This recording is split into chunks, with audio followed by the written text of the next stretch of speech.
இலங்கையில் வரும் 4 அல்லது 5 நாட்களில் மீண்டும் ஒரு தாளமுக்கம் ஏற்படுவதற்கான வாய்ப்பு உள்ளதாக யாழ் பல்கலைக்கழகத்தின் புவியியல் துறையின் தலைவரும் விரிவுரையாளருமான நாகமுத்து பிரதீபராஜா தெரிவித்துள்ளார்.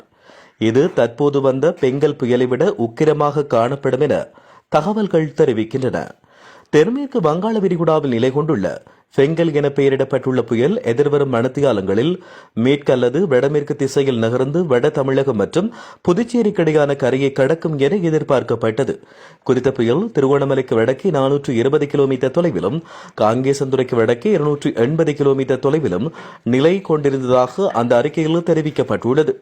குறித்த புயல் இந்தியாவுக்குள் நுழையும் போது அது படிப்படியாக வலுவிழக்கும் என்பதுடன் இதனால் இலங்கையின் வானிலையில் ஏற்படும் தாக்கமும் குறைவடையும் என எதிர்வு கூறப்பட்டுள்ளது. அதன்படி நாட்டின் பல பகுதிகளில் வானம் மேகமூட்டத்துடன் காணப்படும் என்றும் வடமாகாணத்தின் சில பகுதிகளில் 50 மில்லிமீட்டருக்கும் அதிகளவிலான மழை வீழ்ச்சி பதிவாகக்கூடும் எனவும் எதிர்பார்க்கப்படுகின்றது. குறித்த புயலானது நாட்டை விட்டு கடந்து செல்கின்ற பொழுது நாட்டில் தெளிவான வானிலையை காண முடியும் என தெரிவிக்கப்பட்டுள்ளது.